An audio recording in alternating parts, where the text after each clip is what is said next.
여러분 이제 2장을 저희들이 드디어 2장에 들어왔는데요.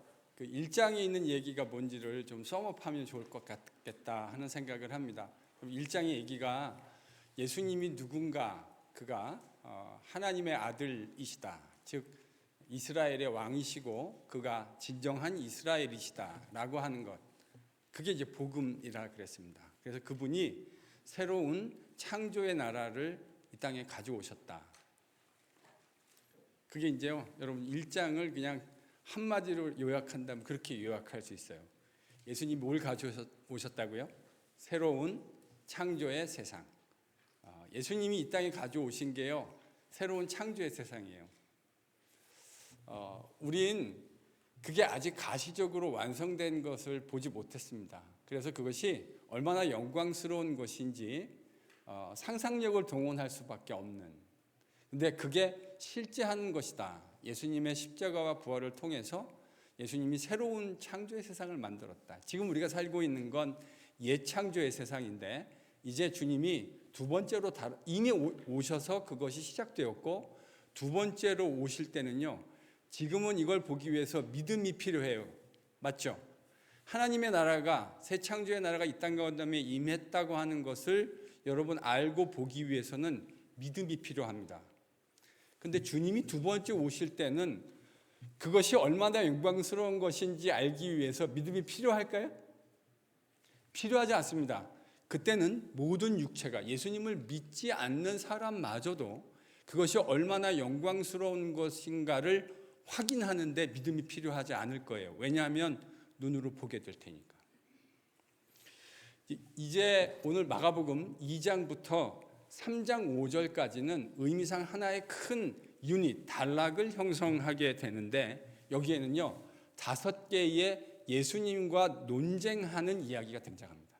지금부터요 3장 5절까지 총 5개에 걸쳐서 예수님과 여러 유대 사람들이 논쟁하는 이야기가 등장하는데, 그 논쟁, 5가지 논쟁 이야기는 예수님이 가져오신 새로운 창조의 세상이라고 하는 그 나라가 도전에 직면하게 될 것이라는 것을 시사합니다. 예수님이 가져오신 그 새로운 창조의 세상은 이 세상 가운데서 반드시 도전과 논쟁을 일으키게 돼 있어요. 여러분, 복음을 전하면 거기는 논쟁이 일어나게 되어져 있어요. 그게 너무 당연한 거예요. 이상한 게 아닙니다. 그러면서 주님은 이 논쟁과 도전을 하는 과정에서 그분이 이 땅에 가져오신 그 새로운 창조의 나라라고 하는 것에 있어서 매우 중요한 요소들, 엘리먼트들을 설명하시게 될 겁니다. 오늘 이 첫 번째 이야기가 중풍병자를 치유하신 이야기입니다.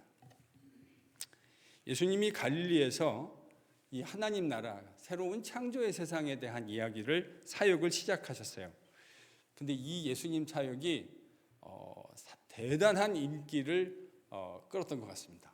그렇겠죠. 충분한 그런 소지들이 있죠. 수많은 병자들을 다 고쳐내셨으니 그걸 본 사람들이 가만히 있을 리 만무합니다. 예수님은 이런 사람들의 대중적 인기가 자기의 본질적 사역에 일으킬 수 있는 불편함을 지연시킬 목적으로, 혹은 종식시킬 목적으로 수일을 유한 후에 가버나움에 다시 들어가셨어요. 막 뜨거워 있을 때 들어가면 난리가 날 테니까 그 열기가 어느 정도 식은 다음에 다시 가버나움으로 들어가신 것으로 보입니다. 그러나 주님이 다시 가버나움에 들어가시자 예견되었던 대로 사람들은 다시 미어 터졌습니다. 예수님 오셨대 라는 한마디 소리에 많은 사람들이 다시 예수님 주변에 몰려들었습니다. 그때 바로 중풍병자를 친구로 두었던 어떤 사람들이 등장합니다. 마가복음에는 중풍병자 치유 이야기를 묘사하는 데 있어서 여러분 마태복음 버전하고 비교해 보면요, 마가복음 버전이 훨씬 상세해요. 그러니까 마태에서는 생략된 이야기가 많은데 오늘 우리가 읽은 이 마가복음 버전에는 훨씬 더 자세히 어떤 방법으로 이 사람이 예수님에게 가게 되었는가, 우리가 이 스토리를 알고 있잖아요. 어느 정도요? 교회 다니신 분들은. 근데 이 이야기는 마태복음 버전에는 안 나와요. 지붕 뚫고? 이거 되게 엽기적이지 않습니까? 아무리 급해도 그렇지 남의 집 지붕을 뚫고 병자를 드러내린다. 이게 쉬운 일이겠습니까? 이 이야기는 마태복음엔 안 나와요. 마가복음에만 나와요. 왜 이런 일이 가능했는가? 팔레스틴에 있는 집들은 여러분 미국 집은 좀 나무로 져서 덜하지만 한국의 아파트면은 이걸 뚫는 게 가능할까요? 가능하지 않을까요? 여러분 콘크리트를 뭘로 뚫으실래요? 팔레스틴 집은요 주로 평지붕이었어요. 그리고 평지붕 옆에 구조적으로 올라가는 그 계단들이 있었습니다. 그리고 집은 주로 흙과 지푸라기들을 엮어서 만들고 그것을 구워내는 방식으로 지붕이나 이런 구조물들을 만들어냈던 거죠. 그러니까 한국 아파트는 도저히 불가능한 일이겠지만 팔레스틴 집의 이 지붕은 어느 정도 마음 먹으면 뚫을 수 있는, 장비만 있고 그러면 뚫을 수 있는 가능성이 있습니다. 훨씬 용이한 작업이었던 거죠. 그럼에도 불구하고 이 작업은 매우 곤란한 일이었을 겁니다. 그렇죠? 뭐 구멍 한 번에 쑥 뚫어지는 것도 아닐 거고 매우 곤란한 작업들을 수반했을 것 같아요.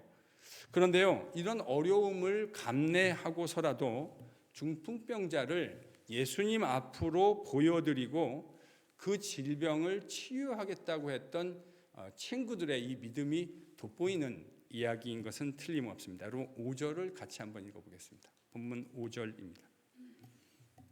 다시 본문 5절을 읽죠. 같이 읽습니다. 시작.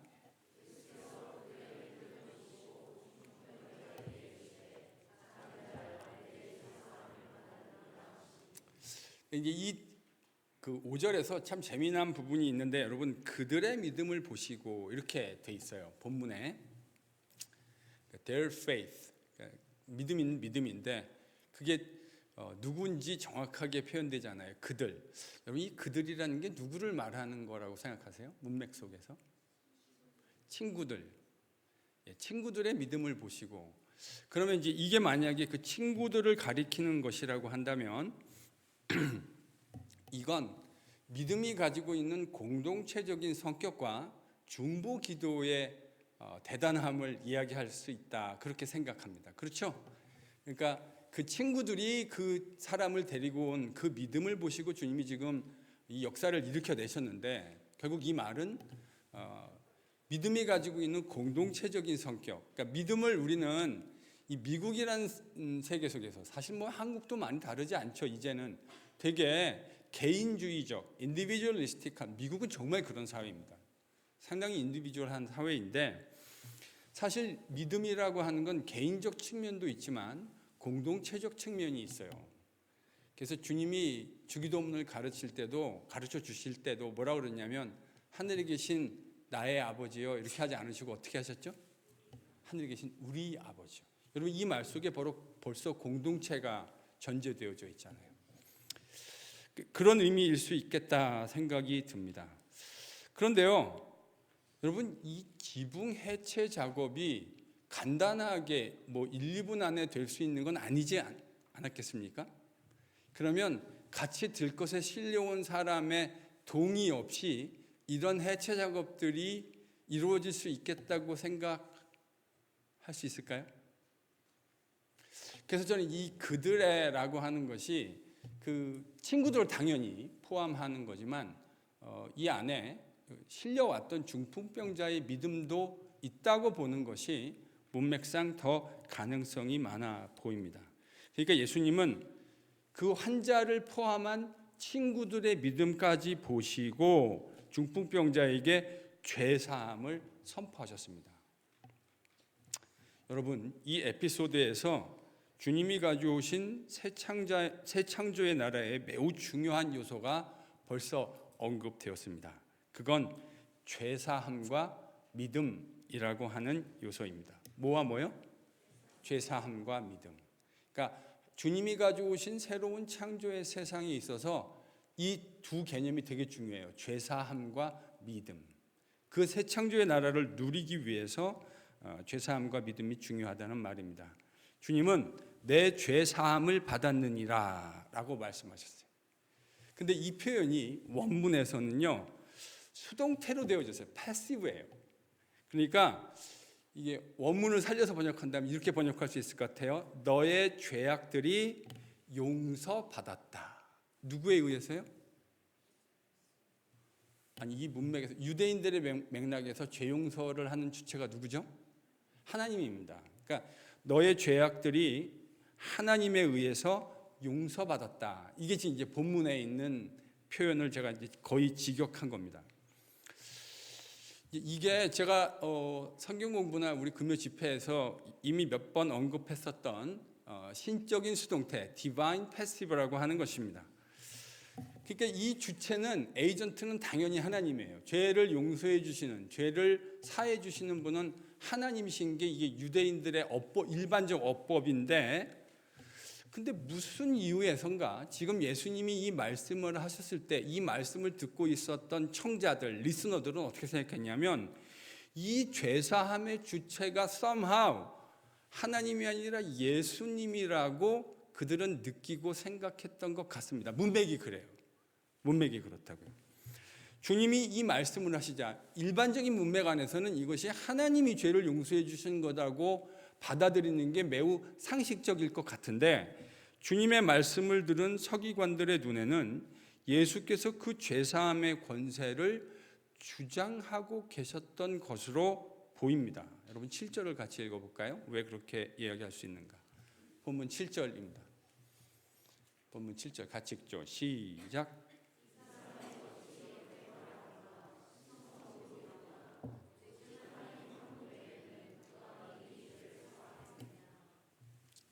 이 사람이 어찌 이렇게 말하는가? 만약에 유대인들이 죄악이 하나님에 의해서 사해졌다고 한다면 여러분 이런 질문을 할까요? 안 할까요? 이건 너무 상식적인 질문이에요. 죄를 사해 주시는 건 하나님이니까 유대인들이 이런 질문을 할 이유가 없어요. 근데 이 사람이 어찌 이렇게 말하는가라는 이 말 속에, 이걸 이제 여러분 수사적 질문이라고 하죠. rhetorical question입니다. 답을 모르는 게 아니죠. 그들의 기대와 다른 어떤 이야기를 들었을 때 그들의 의아함을 이렇게 지금 표현하고 있는 거죠. 어떻게 이렇게 말할 수 있는가? 뒤따르는 표현 이렇게 얘기하잖아요. 즉 하나님 한 분 이외에 누가 죄를 사할 수 있단 말인가? 라는 말은 지금 이 죄사함의 주체를 듣고 있는 유대인들이 누구로 이해했다고 생각하는 게 합리적이죠? 예수님. 하나님이 죄사함을 베푸신다고 얘기했다면 유대인들은 이런 질문을 할 이유가 없을 거예요. 그런데 이 사람이 어떻게 이런 말을 하는가라는 말 속에 담겨져 있는 함의는 그 죄사함의 주체가 하나님이 아니라 이 이야기를 듣고 있는 유대인들은 이게 somehow 예수님이 그런 주장을 하는 것으로, 그런 뉘앙스로 받아들였다는 말입니다.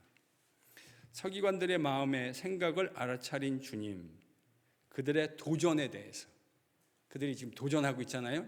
당신이 어떻게 이런 이야기를 할 수 있어? 이렇게 이제 말한 건데 그 이야기에 대해서 주님은 8절과 9절에 이렇게 응답하십니다. 오늘 이야기를 잘 보셔야 돼요. 8절 9절 같이 읽습니다. 시작.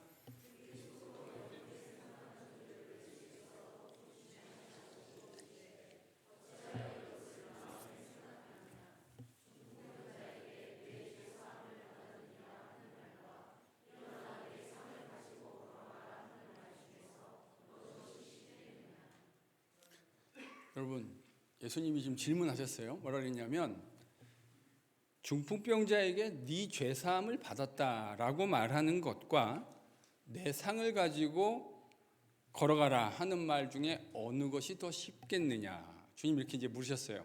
예수님의 죄사함의 권위를 그들이 뉘앙스를 느낀 것 같은데 그러자 예수님은 이렇게 응답하신 겁니다. 여러분 어떤 게 더 쉬운 말일까요?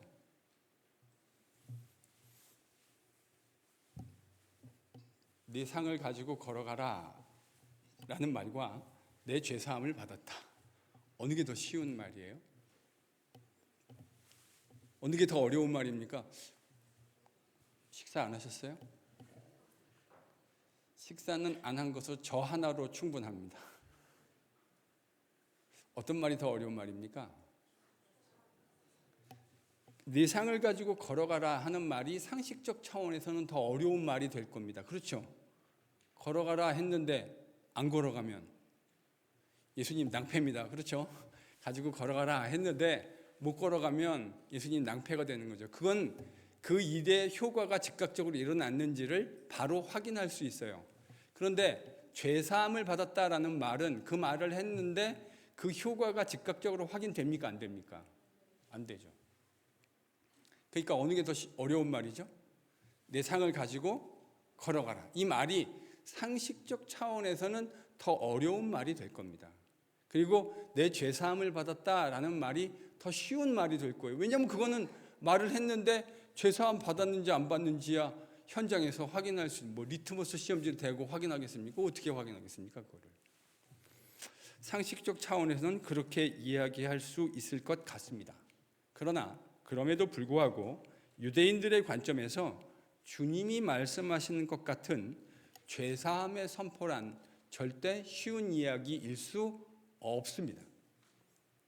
세큘러 문맥에서는 그게 별로 중요하지 않겠지만요, 유대인들의 파이어스틱한 경건한 문맥에서는 내 죄사함을 받았느니라 라고 하는 이 이야기를 어느 누군가가 마치 자신의 권위의 근거에서 이야기한다는 건 유대인들 맥락에선 거의 불가능한 일에 가깝습니다.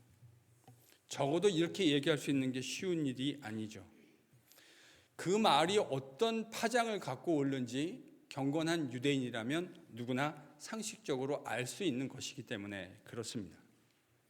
예수님은 자신이 가지고 있는 죄사함의 권세, 그러니까요, 예수님이 가져오신 새 창조의 나라에 있어서 아까 제가 믿음과 죄사함이 너무 중요한 거라고 얘기했잖아요. 지금 죄사함의 그 권세를 당신이 소유하고 있다라는 것을 말씀하시면서 처음으로 마가복음에서 인자에 대해서 이야기합니다. 오랫동안 교회에서 여러분이 이렇게 들으신 분들이 혹 계실 것 같아서 제가 이거 설명 안 하고 넘어갈까 하다가 꼭 설명해야 될 것 같아요. 처음이라. 여러분, 인자 무슨 말입니까? 문자적으로는 사람의 아들이라는 말입니다. The Son of Man. The Son of Man. The Huios to Anthropo. Son of Man. 예수님이 말씀하신 여러분 인자라고 하는 이 칭호를 오늘 잘 새겨 들으세요. 그래야 여러분 나중에 예수님이 이 인자라는 말을 자신을 언급하시면서 진짜 많이 사용하시거든요. 근데 이 말을 이해하는 게 너무너무 중요해요. 그래서 여러분 오늘 설명을 잘 들으셔야 될 것 같습니다. 제가 짧게 설명할게요. 이 인자라고 하는 말의 기원은, 왜냐하면 이제 우리나라 말에는 그 definite article이 없잖아요. definite nis는 있지만 그 definite article은 우리나라 말에는 없잖아요. 근데 이 영어나 서구 유럽 또 이 문화권에는 이제 정관사 definite article이 있습니다. 그래서 원어에도 Who was the Son of Man 이렇게 이제 돼 있다고요. 그런데 여러분 이 인자라고 하는 말의 기원은 어디에서 찾을 수 있냐면 다니엘서 7장 13절 이하입니다. 여기 보면 어떤 이야기가 나오냐면 다니엘서 7장 13절 이하에 인자 같은 이라고 하는 표현이 등장해요. 바알 에노시라고 하는 인자 같은 이라는 표현이 등장하는데 이 인자는 어떻게 묘사되냐면 옛적부터 계신 이. 여러분 이게 누구를 말하는 걸까요? 옛적부터 계신 이. 하나님입니다. 하나님께 인도되어서 하나님이 마지막에 역사의 마지막에 통치하실 그 모든 권한과 위엄과 파워를 하나님으로부터 위임받는, 그게 다니엘서 7장 13절이에요. 근데 The Son of Man 이렇게 표현했으니까 그 definiteness가 다니엘서 7장을 언급하고 있는 것이다, 이렇게 많은 신약학자들은 주장합니다. 저는 그 주장이 상당히 설득력이 있고 예수님이 실제로 그렇게 말씀하셨을 것 같아요. 그래서 다니엘서에 등장하는 인자는 어떤 거냐면 영광과 존귀와 위엄과 파워를 가지고 있는 신적인 왕적인 존재입니다. 근데 예수님은요, 그 인자 칭호를 사용하시기는 하지만 거기서부터 이 이야기가 기원하기는 했지만 예수님의 왕되심, 파워와 영광과 존귀로 다스리는 그의 왕권에는 다니엘서 7장에 없는 요소가 있어요. 그건 뭐냐면 예수님의 왕권은 예수님이 그 나라의 왕으로 취임하시는 취임식이 뭔지 아세요? 십자가입니다. 예수님이 그 나라의 왕으로 취임하시는 방법이 십자가예요. 그래서 원래 인자라는 말은 하나님의 신적 대리인으로 받게 될 영광과 존귀와 파워들을 상징하는 표현이었지만 그 왕이 되는 구체적인 방식에 대해서는 다니엘서 7장은 언급해 주지 않아요. 그런데 복음서를 보면 예수님은 그러니까 결국 십자가를 통해서 왕으로 등극하신 것이구나 하는 사실을 우리가 이제 복음서를 보면서 깨닫게 되어진다고 하는 거죠. 이해되셨죠? 정리합니다. 다니엘서 7장 13절 이하에 등장하는 인자라는 말은 역사의 마지막에 존귀와 영광으로 하나님의 에이전트가 되어서 왕권을 가지고 통치하는 이야기를 하고 있는데 그 이야기에는 그가 어떻게 왕이 되는가에 대한 이야기는 등장하지 않아요. 그런데 복음서를 보면 예수님이 왕이 되신 아주 독특한 방식이 있는데 그는 새로운 창조의 나라를 땅에 가져오신 진정한 이스라엘이고 이스라엘의 왕이시거든요. 근데 그 왕이 되신 왕이 되간식은 역설적으로도 그가 십자가를 지실 때였어요. 여러분 예수님 십자가 지실 때 머리에 뭐가 있었습니까? 가시왕관. 그게 되게 조롱의 의미로 유대인들은 로마 병사들은 한 거지만 실제로 그게 예수님이 진짜 왕으로 등극하시는 모습을 역설적으로 드러내고 있어요. 자, 거기까지만 여러분이 이해하시면 좋겠습니다. 자, 주님은 서기관들과의 논쟁을 정리하시면서 중풍병자에게 내 상을 가지고 집으로 가라 이렇게 명하셨습니다. 그의 죄악을 용서해 주시면서 네 상을 가지고 집으로 돌아가라. 여러분 유대인들은 오늘날 교회에도 그런 분들 많죠. 질병을 뭐의 결과로 생각하는 경향이 많습니까? 죄의 결과로. 누가 아파. 그러면 뭐라고 생각하는 거죠? 저 사람이 아픈 건 하나님께 죄를 져서. 근데 앞으로 그렇게 생각하지 마세요. 그러면 건강한 여러분은 하나님께 죄를 지지 않았다는 말입니까? 그 말을 할 때 우리가 정말 조심해야 돼요. 우리 이번 주에 누가복음 13장 큐티하면서 갈릴리 사람의 제물에 피를 섞은 이야기를 예수님께 한 사람의 이야기 기억나시죠? 예수님 뭐라 했죠? 그 갈릴리 사람들이 너희들보다 죄악을 더 많이 지었기 때문에 그렇게 됐다고 생각하지 마라. 그러시면서 심지어 본인이 예수님이 그 예루살렘 망대 무너진 이야기를 하십니다. 그래서 그 망대가 무너져서 18명의 소중한 생명이 희생당한 것 같아요. 그거를 직접 끄집어내서 그들이 예루살렘 거민들보다 죄악을 더 많이 졌기 때문에 그런 일을 당한 것이 아니다. 그런데도 이렇게 말씀해 주시는데도 유대인들과 오늘날의 기독교인들의 생각 속에는 질병은 죄의 결과다라는 이 생각이 너무나 강한 것 같아요. 요한복음 9장에 보면 나면서부터 소경된 사람이 있었습니다. 그렇죠? 그랬더니 사람들이 와서 예수님께 묻습니다. 주님, 저 사람이 나면서부터 소경된 것이 저의 죄악입니까? 아니면 그의 부모의 죄악 때문입니까?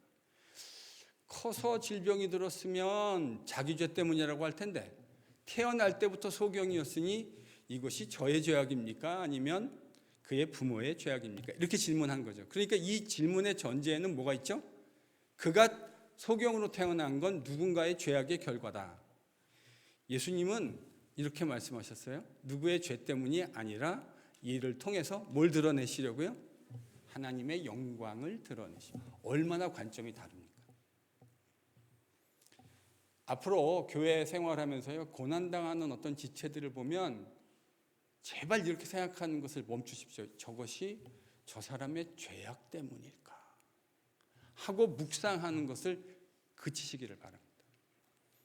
저는 그 말 속에 그런 참소적인 사고 속에 자기 위선적인 질문이 들어있다고 생각합니다. 여러분이 그렇게 인식하지 못하신다 하더라도 그런 질문 속엔 매우 위선적인 나는 의롭다고 하는 생각이 또아리처럼 잘 또아리를 틀고 있는 뱀처럼 있다는 생각을 기억해 내실 수 있기를 바라요. 절대로 그렇게 하지 마십시오. 어떻게 하는 게 하나님 백성다운 제자다운 모습일까요? 고통당하는 사람하고 같이 아파해 주는 겁니다. 그것으로 족합니다. 그러나 여러분에게는 질문하세요. 여러분 스스로에게는 그 질문을 이것이 죄악 때문인가 라고 하는 질문에 대해서 다른 사람에게는 적용하지 않지만 자기 자신에게는 적용해 보세요. 그게 우리를 상당히 건강하게 합니다. 아시겠죠? 아멘? 아멘. 여러분, 모든 질병을 직접적으로 특정 죄에 대한 결과로 생각할 수 없습니다. 그러니까 죄악의 결과가 질병인 건 맞지만 질병이 나타나는 것을 보고 이것이 죄악의 결과라고 직접적으로 코레스폰딩 할 수 없다고요. 그건 옳은 성경적 관점이 아니에요. 그러나 중풍병자의 경우에 있어서 지금 주님이 그의 질병을 고쳐주면서 선지적으로 뭘 선포하셨죠? 너의 죄사함, 그의 죄사함에 대해서 말씀하셨다는 것으로 보아서 이 사람의 경우에는 그의 질병과 죄악 사이에 연관성이 있다는 말입니까? 없다는 말입니까? 있다는 말입니다. 이 경우에 있어서, 이 사람의 경우에 있어서 모든 것을 꿰뚫어 보실 수 있는 주님의 눈에는 이 사람의 질병이 그의 죄악과 연관되어 있음이 분명한 것 같아요. 중풍병자를 치유하시는 예수님 이야기는 새로운 창조의 세상을, 그 나라를 이 땅에 가져오신 예수님의 사역이 죄로 신음하고 있는 사람들에게, 그의 백성들에게 어떻게 실제적인 것으로 나타나고 드러나고 있는가를 보여준다고 할 수 있을 것 같습니다. 또한 그 하나님의 다스림, 새로운 창조의 세상에서 하나님이 그의 백성을 다스려 주시는 수단으로 믿음이 얼마나 중요한 요소인가에 대해서도 우리에게 가르쳐 주고 있습니다. 이런 강조점은 불신앙적인 태도를 보이고 있는 이 이야기 등장하는 서기관들과 그리고 사람들의 믿음, 이 네 명의 친구들, 아마도 네 귀퉁이를 들고 왔을 이 친구들의 믿음이라는 적절한 대조를 통해서 분명하게 드러나고 있는 것 같아요. 여러분, 예수께서 가져오신 새로운 창조의 나라의 복음이란 하나님이 그의 백성을 친히 다스리고 통치하신다는 좋은 소식입니다. 그래서 복음이라는 말이 말 그대로 좋은 소식이잖아요. 하나님이 그의 백성을 새로운 창조의 나라에서 친히 통치하고 다스리신다. 참 좋은 소식인데요. 여러분, 이 좋은 소식에는 한 가지 큰 전제가 있습니다. 그게 뭐냐면 그 주님의 다스림과 통치를 받기 위해서 자신들이 죄인이라고 하는, 용서받아야 할 죄인이라고 하는 사실을 인정하는 것이 매우 중요합니다. 뭐가 중요하다고요? 우리가 주님의 통치를 받기 위해서 내가 먼저 죄를 용서함 받아야 하는 죄인이라는 사실을 인식하는 것이 참 중요해요. 여러분, 이게 정리 안 되면 복음은 여러분에게 전혀 은혜로 다가오지 않을 겁니다. 이게 정리가 안 된 분들이 저는 교회 안에 있다고 생각해요. 실제적인 의미에서 마땅히 없어야 되는데 이런 사람이 아직도 교회에 저는 적지 않은 수로 있을 것이라고 추정합니다. 제가 그렇게 생각한다는 거예요. 성도들을 보면 자신이 아직 주님께 용서받아야 하는 것이 있다고 하는 것, 그런 죄인이라고 하는 것을 마땅히 생각해야 할 만큼 충분히 생각하고 있지 못한 것이 아닐까라고 목사로 하여금 생각하게 만드는 성도들이 계시더라고요.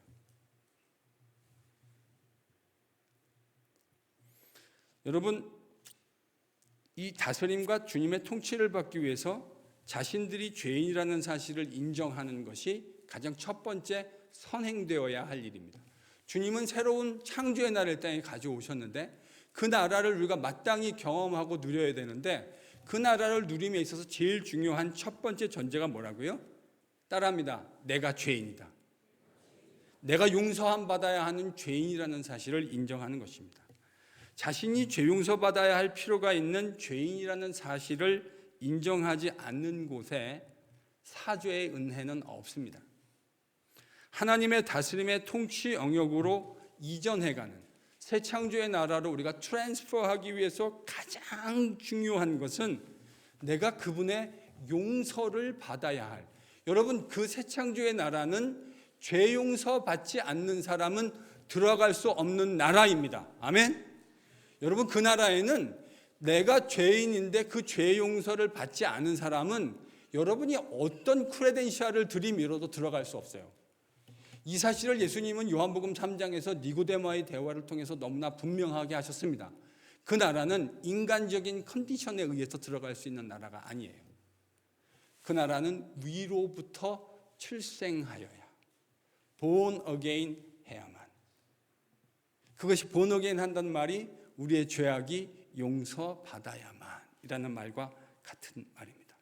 오로지 죄 용서해 주시는 하나님의 은혜에 의지할 때만 우리가 죄 용서를 받을 수 있다라는 사실을 인정하는 것, 여러분 이게 기독교가 말하는 믿음입니다.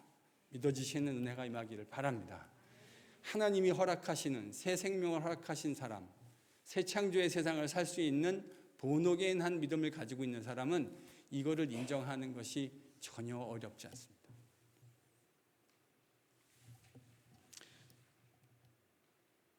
저는 본 어게인 한 사람인지 아닌지 목사님 헷갈립니다.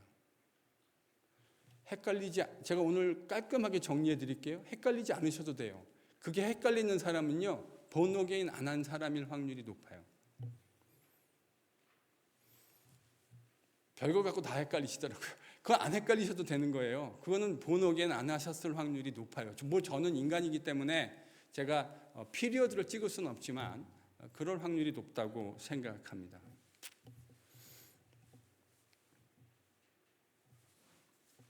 물론 본문에 등장하는 중풍병자와 그의 친구들의 이야기 속에서 지금 제가 설명했던 이 같은 복음적 내용들을 그들이 명확하게 알고 있었다는 말은 아닙니다. 저는 그 얘기를 하려는 건 아니에요. 그들은 지금 제가 설명했던 그런 방식으로 복음을 알고 있지는 않았을 거예요. 다만 중풍병자와 그의 친구들은 예수님에게 나아가는 것만이 유일한 대안이라는 사실에 대해서는 의심이 없었어요. 맞죠? 그게 유일한 대안이라고 생각했으니까 뭘 뜯은 거예요? 그러니까 남의 지붕을 뜯는 거지. 만약에 이것 말고도 다른 얼터너티브가 있다고 생각했으면 지붕을 뜯었을까요? 안 뜯었을까요? 안 뜯죠. 그러니까 그들이 이 지붕을 뜯었다는 말의 의미는 예수님에게 나아가는 것 이외에는 이 친구를 온전하게 만들 다른 방법이 없다. 여러분 이걸 인정하는 게 믿음이라고요. 이걸 인정하는 게 믿음이에요. 그리고 그들은 마침내 그 믿음이 요구하는 행동을 주저함 없이 행동으로 옮겼습니다. 그 결과 그들은 기대하지 않았지만 주님으로부터 놀라운 이야기를 듣게 되는데 그것이 바로 죄사함의 선포입니다. 물론 그들은 자신들의 행동이 만들어낼 이와 같은 결과와 주님의 구체적인 반응에 대해서 예측하지 못하고 갔음에 틀림없습니다. 저는 그들이 그걸 기대하고 갔다고 생각하지는 않아요. 하지만 주님은 그들에게 있는 주님에게만 답이 있다고 하는 이 믿음을 보시고는 새로운 창조의 나라, 하나님의 나라의 사죄의 은혜가 어떻게 개인의 삶 속에 임하게 되는지를 가르쳐 주실 수 있는 매우 좋은 기가 막힌 상황이 된다고 판단하셨던 거예요. 그래서 그들은 다 알지 못했지만 그들의 이 주님에게 온전히 의지하려고 하는 믿음을 보시고 새 창조의 나라의 복음이 하나님이 가져오신, 예수님이 가져오신 하나님 새로운 창조의 나라의 복음이 어떻게 개인의 삶에 적용될 수 있는가를 가르쳐 주시기 위한 기가 막힌 교보제로 삼아 주신 것이죠. 저는 본문이 가지고 있는 의미가 그것이라고 생각합니다. 여러분, 저와 여러분의 죄악을 사해 주실 수 있는, 우리의 모든 인생의 문제를 해결해 주실 수 있는 분이 주님 한 분뿐이라고 하는 이 믿음이 저와 여러분 사이에서 확고해질 수 있기를 예수님의 이름으로 축원합니다. 우리가 죄인이라는 사실을 철저하게 주님 앞에 인정하고 하나님의 주권적인 용서에만 우리의 소망이 달려 있다라는 사실을 믿음으로 고백할 때 주님을 통해 허락되는 새로운 창조의 복음은 우리의 삶에 임하게 될 줄로 믿습니다. 여러분이 가지고 있는, 제가 가지고 있는 모든 인생의 궁극적인 대답이 우리 주님에게 있다고 하는 사실이 이 자리에서 믿어지실 수 있기를 바랍니다. 이 자리에 많은 근심을 가지고 계신 성도들도 계실 거라고 생각합니다. 여러분, 이 중풍병자의 문제를 해결하실 수 있는 분이 예수님 한 분뿐이라고 그 친구들이 생각했던 것처럼 우리 모든 인생의 문제를 해결하실 수 있는 궁극적인 그 딱 한 분이 우리 주님이란 사실이 저와 여러분의 인생에서 믿어질 수 있기를 축복합니다. 우리가 죄인이란 사실을 철저히 인정할 때 하나님은 우리에게 그리스도 예수 안에 있는 값없이 허락하신 은혜를 누리게 하실 줄로 믿습니다. 하나님의 통치와 다스림을 이 땅에 경험하며 살아가게 되는 것이죠.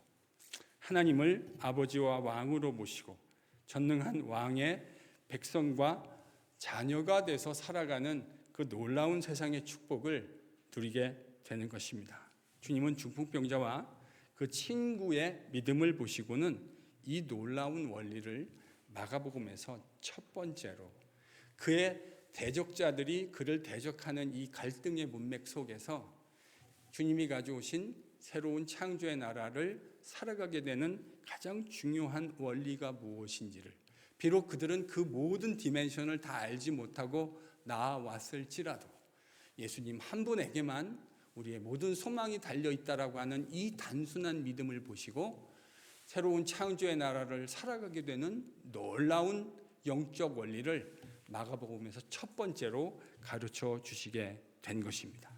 사랑하는 성도 여러분, 우리의 연약함, 우리의 죄인됨을 철저히 인식하십시다. 주님이 가져오신 새로운 창조의 세상을 살아갈 수 있는 유일한 믿음은 내가 그런 죄인이라는 사실을 인정하는 것과 이 모든 솔루션이 주님에게만, 주님의 십자가와 부활 안에만 있다고 하는 이 기독교의 펀더멘탈한 복음 앞에 믿음으로 인정하는 KPC의 모든 식구들이 다 되실 수 있기를 축복합니다. 주님이 여러분의 모든 근심도 해결하여 주실 줄로 믿습니다. 우리 다 함께 주님을 찬양하죠.